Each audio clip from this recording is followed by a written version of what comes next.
புது புது ட்ரெண்டிங் வீடியோக்களை பார்க்க நம்ம தமிழ் ட்ரெண்ட் சேனலை சப்ஸ்கிரைப் பண்ணிக்கோங்க. மறக்காம பக்கத்தில் இருக்கிற பெல் பட்டனை டச் பண்ணி ஆல் அப்படின்ற ஆப்ஷன் வரும், அதை அழுத்திக்கோங்க. அப்போதான் நம்ம போடுற புது புது வீடியோக்கள் உங்களுக்கு வந்து கொண்டே இருக்கும். வீடியோக்குள்ளார போகிறதுக்கு முன்னாடி கவினுக்கு நடந்த ஜாதி வெறியால் கவினுக்கு நடந்த இந்த மோசமான சம்பவத்துக்கு கவினுக்கு ஒரு நீதி கிடைக்கணும், நியாயம் கிடைக்கணும் அப்படின்ட்டு நினைக்கிறவங்க இந்த வீடியோவை மறக்காம லைக் பண்ணுங்க. ஐடி ஊழியர் கவினுக்கு நடந்த சம்பவம் ஒட்டுமொத்த தமிழக மக்களையுமே அதிர வைத்திருக்கின்றது. கிட்டத்தட்ட 8 நாட்களுக்கு பிறகு இந்த விவகாரத்தில் பல அதிர்ச்சியான தகவல்கள் வெளியாகி இருக்கின்றது. குறிப்பாக சொல்லணும்னா, கவினினுடைய காதலி சுபாஷினியிடம் சிபிசிஐடி போலீசார் 2 மணி நேரம் விசாரணை நடத்தியதில் பல திடுக்கிடும் தகவல்கள் வெளியாகி இருக்கின்றது. அது மட்டுமல்லாமல் இந்த விவகாரத்தில் கவினுக்கு என்ன நடந்தது அப்படின்றத பற்றியும், இந்த ஜாதி பிரச்சனையால் வந்த விளைவுகள், அதாவது கவின் சென்னையிலிருந்து நெல்லைக்கு வந்தது எதனால் அப்படின்றத பற்றியும், சுபாஷினியிடம் பேசி கொண்டிருந்த போது யார் பார்த்த பிறகுதான் இப்படி ஒரு மோசமான சம்பவம் கவினுக்கு நடந்திருக்கின்றது. இதற்கு பின்னாடி யார் இருக்காங்க அப்படின்ட்டு இந்த விவகாரத்தை பற்றி, கவினினுடைய இந்த வழக்கை பற்றி இதுவரை வெளிவராத பல அதிர்ச்சியான தகவல்களை இந்த வீடியோவில் தெளிவாக துல்லியமாக பார்க்க போகிறோம். கடைசி வர பார்த்தீங்கன்னா எல்லாமே உங்களுக்கு புரியும். நெல்லையில் நடந்த இந்த மோசமான சம்பவத்துக்கு பின்னாடி ஜாதி வெறி அப்படின்றத யாராலையும் மறுத்திட முடியாது. மிக முக்கியமாக அந்த பெண் ஒரு சமூகத்தை சேர்ந்தவங்க, இந்த கவின் வேறொரு சமூகத்தை சேர்ந்தவர். கவின் பார்த்தீங்கன்னா பட்டியலின சமூகம், அந்த பெண் எம்பிசி உட்பிரிவில் வரக்கூடிய ஒரு சமூகத்தை சேர்ந்தவர் என்று சொல்லப்படுகின்றது. கிட்டத்தட்ட 2 மணி நேரம் சிபிசிஐடி போலீசார் சுபாஷினியிடம், கவினின் காதலியிடம் விசாரணை நடத்தியிருக்காங்க. அதில் பல திடுக்கிடும் தகவல்கள் வெளியாகி இருக்கின்றது. தன்னுடைய காதலனை நினைத்து அழுதபடியே அவங்க சிபிசிஐடி போலீசாரிடம் பல விஷயங்களை சொல்லியிருக்காங்களாம். அவங்க கிட்ட பார்த்தீங்கன்னா, முதல்ல சென்னையில் இருந்த கவினை நெல்லைக்கு அழைத்தது யார் அப்படின்ற கேள்வியை தான் கேட்டிருக்காங்க. சென்னையில் ஐடி ஊழியராக பணியாற்றி வந்த தூத்துக்குடியை சேர்ந்தவர் தான் இந்த கவின்குமார். நெல்லையில் அவருடைய காதலியின் தம்பியால் இந்த நிலைக்கு ஆளாகி இருக்கிறார். இந்த விவகாரத்தில் கவினினுடைய பெற்றோர் அளித்த புகாரின் அடிப்படையில் தான் அந்த சுர்ஜித் அப்படின்றவன் கைது செய்யப்பட்டான். அதே போல் காவல்துறையில் எஸ்ஐக்களாக இருக்கக்கூடிய இந்த சுபாஷினியினுடைய தாய் தந்தை இருவருமே முதல்ல பணியிலிருந்து சஸ்பெண்ட் செய்யப்பட்டாங்க. அதன் பிறகு இந்த சுர்ஜித்தினுடைய தந்தை சரவணன் கைது செய்யப்பட்டார். இந்த நிலையில் அவருடைய தாயை மட்டும் கைது செய்யாதது ஏன் அப்படின்ற ஒரு கோரிக்கையும் அப்போது எழுந்திருந்தது. இப்படியாப்பட்ட ஒரு சூழ்நிலையில தான் கடந்த 2-3 தினங்களுக்கு முன்னாடி கவினினுடைய காதலி சுபாஷினி சில விளக்கங்கள் கொடுத்திருந்தாங்க வீடியோ வெளியிட்டு. அதில் அவங்க என்ன சொல்லியிருந்தாங்கன்னா, நானும் கவினும் உண்மையாக காதலித்தோம், செட்டிலாக நேரம் தேவைப்பட்டது என கவின் சொன்னதால தான் நான் என் வீட்டில் எங்களுடைய காதலை சொல்லவே இல்லை. அதற்குள்ளார சுர்ஜித் கவினை அழைத்து பெண் பார்க்க வர சொல்லி பேசியிருக்கான். கவினும் சுர்ஜித்தும் எங்களுடைய திருமணம் குறித்து பேசியதாக எனக்கு தெரியும். நான் சிகிச்சைக்காக வந்திருந்த கவினுடைய குடும்பத்தினருடன் அன்று பேசி கொண்டிருந்தேன். அதற்குள்ளார அப்படி ஒரு விஷயம் நடந்துருச்சு. இது எதுவும் தெரியாமல் வதந்தியை பரப்பாதீங்க, தேவையில்லாததெல்லாம் பேசாதீங்க. என்னுடைய அப்பாவுக்கும் அம்மாவுக்கும் இந்த சம்பவத்தில் எந்த சம்பந்தம் இல்லை அப்படின்ற மாதிரி அந்த பெண் சுபாஷினி வீடியோவில் பேசியிருந்தாங்க. எப்படியாப்பட்ட ஒரு சூழ்நிலையில தான் பார்த்தீங்கன்னா, மிக முக்கியமாக இந்த வழக்கானது சிபிசிஐடிக்கு மாற்றப்பட்டிருக்கின்றது. அந்த வகையில் தான் சுபாஷினியிடம் சிபிசிஐடி போலீசார் 2 மணி நேரத்திற்கு மேலாக அதிரடி விசாரணையை நடத்தியிருக்காங்க. அப்போது கவினின் நினைப்பால அவங்க கதறி அழுதபடியே இருந்தாங்க அப்படின்ற ஒரு தகவலும் தற்போது வெளியாகி இருக்கின்றது.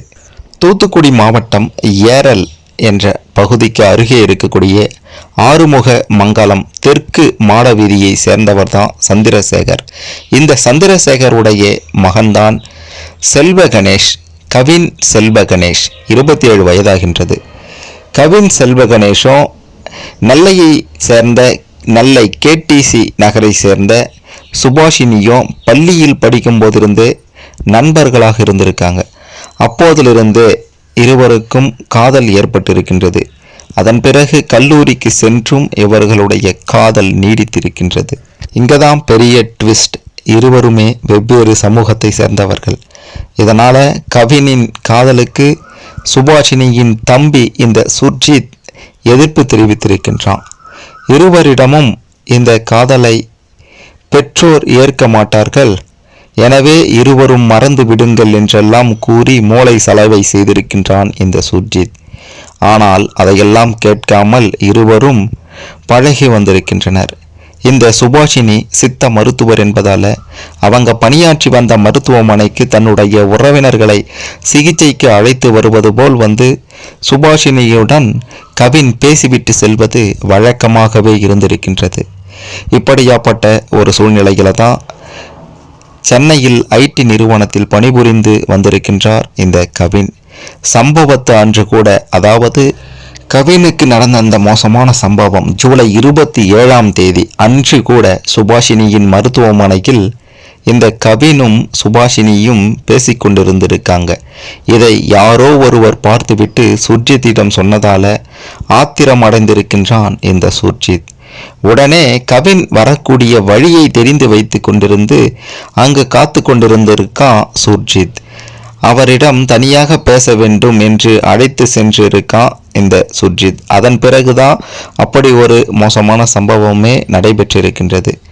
உடனடியாக இந்த சுர்ஜித் அங்கு இருக்கக்கூடிய காவல் நிலையத்தில் சரணடைந்துட்டான். அதே போல அவருடைய தந்தையும் கைது செய்யப்பட்டார்.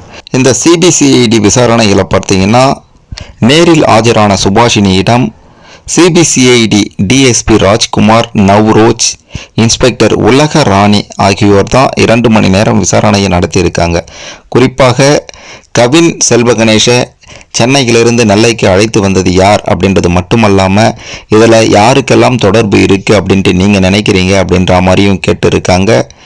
பல்வேறு கேள்விகளை கேட்டு சுபாஷினியை திணறடித்திருக்காங்க. அதாவது சுபாஷினி பார்த்தீங்கன்னா இது அனைத்திற்குமே அழுதபடி தான் பதிலும் கொடுத்திருக்காங்க. கைதான சுர்ஜித், எஸ்ஐ சரவணன், கைதான சுர்ஜித்தினுடைய தந்தை எஸ்ஐ சரவணன் ஆகியோரை காவலில் எடுத்து விசாரிக்க சிபிசிஐடி போலீசார் பார்த்தீங்கன்னா ஆகஸ்ட் 4ஆம் தேதி நீதிமன்றத்தில் மனு தாக்கல் செய்திருக்காங்க அப்படின்ற ஒரு தகவலும் வெளியாகி இருக்கின்றது. அதே மாதிரி சுர்ஜித்தினுடைய தந்தை சிறப்பு இன்ஸ்பெக்டர் சரவணன் கைது மட்டுமல்லாமல் அவருடைய மனைவி கிருஷ்ணகுமாரி மீதும் வழக்கு பதிவு செய்யப்பட்டிருக்கின்றது. கோரிக்கைகள் நிறைவேறும் வரை பிரேதத்தை பெற்றுக்கொள்ள மறுத்த கவினுடைய குடும்பத்தினர் விடுதலை சிறுத்தைகள் தலைவர் கட்சி தலைவர் திருமாவளவன் மற்றும் போலீசாரின் பேச்சுவார்த்தைக்கு பிறகுதான் அவங்க உடலை பெற்றாங்க. இப்படியாப்பட்ட ஒரு சூழ்நிலையில் இந்த விவகாரத்தில் நேரடியான பாதிப்பை சந்தித்திருக்கின்ற கவினின் தந்தை சந்திரசேகருக்கு எதிராக பல மிரட்டல்கள் தொடர்ந்து வந்து கொண்டிருக்கின்றதா.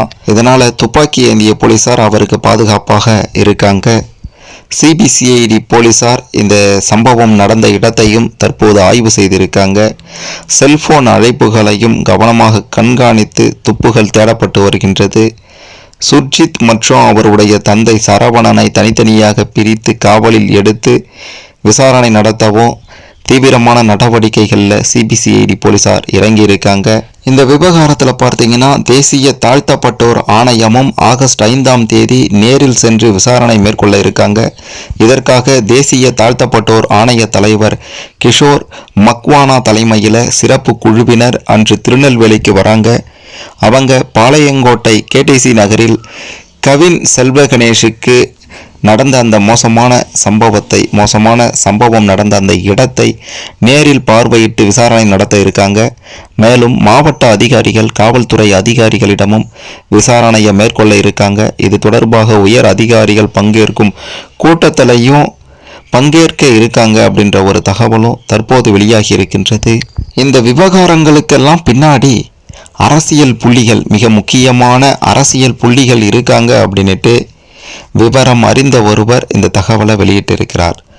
அதாவது இந்த விவகாரம் பற்றி நயன்தாரா நடித்த அறம் படத்துடைய இயக்குனர் கோபி நயினார் சில முக்கியமான விஷயங்களை வெளியிட்டிருக்கிறாரு. அவர் என்ன சொன்னார்னா, ஒரு தலித் பையன் தலித் இல்லாத ஒரு பெண்ணை திருமணம் செய்து கொண்டா பெரிய பிரச்சனையே ஏற்பட்டு அதனால அவனுடைய வாழ்க்கையே முடிந்து விடுகின்றது. இந்த சம்பவத்துக்கு பின்னாடி பெரிய அரசியல் இருக்கு அப்படின்ற மாதிரி அவர் சொல்லியிருக்கிறாரு. இந்த மாதிரி மோசமான நிகழ்வுக்கு பின்னாடி ஒரு தோற்று போன அல்லது வெற்றி பெற்ற அரசியல்வாதி இருக்காரு. வெற்றி பெற்றவன் வெற்றியை தக்க வைக்கவும், தோல்வி அடைந்த அந்த அரசியல்வாதி மீண்டும் வெற்றி பெறவும், இது போன்ற சம்பவங்கள்ல தங்களுடைய இருப்பை காட்டிக்கொள்கிறார்கள் அப்படின்றத யாராலும் மறுத்துவிட முடியாது. இந்த சம்பவங்களுக்கெல்லாம் பின்னாடி அரசியல் புலிகள் இருக்காங்க அப்படின்ட்டு நயன்தாரா நடித்த அறம் படத்துடைய இயக்குனர் கோபி நயினார் சொல்லியிருப்பது பெரும் அதிர்வலைகளை ஏற்படுத்தி இருக்கின்றது. சிபிசிஐடி போலீசார் கவினினுடைய காதலி சுபாஷினியிடம் நடத்திய விசாரணையில் பார்த்தீங்கன்னா பல்வேறு அதிர்ச்சியான தகவல்கள் வெளியாகி இருக்கின்றது. குறிப்பாக மிக முக்கியமான கேள்விகள் எல்லாம் அவங்க கிட்ட கேட்டிருக்காங்க. அவங்களும் பல விஷயங்களை சொல்லியிருக்காங்க. இதனால் இந்த வழக்கில் நிச்சயம் விரைவில் கவினுக்கு ஒரு நீதி கிடைக்கும், நியாயம் கிடைக்கும், இதில் சம்பந்தப்பட்டவர்கள் விரைவில் தண்டிக்கப்படுவார்கள் அப்படின்றதும் தெரிய வந்திருக்கின்றது. இந்த விவகாரத்தை பற்றி நீங்கள் என்ன நினைக்கிறீங்க? கவினுக்கு நடந்த இந்த மோசமான சம்பவத்தை பற்றி உங்களுடைய கருத்துக்களை கமெண்ட்டில் பதிவு செய்யுங்க. மறக்காமல் இந்த வீடியோவை லைக் பண்ணுங்கள், ஷேர் பண்ணுங்கள். கவினுக்கு நடந்த இந்த மோசமான சம்பவத்துக்கு பின்னாடி யார் இருக்காங்க? கவினின் காதலியிடம் நடத்தப்பட்ட விசாரணை என்ன? அப்படின்ற மாதிரியான பல விஷயங்களை பலரும் தெரிந்து கொள்ள இந்த பதிவு நிச்சயம் உதவும்.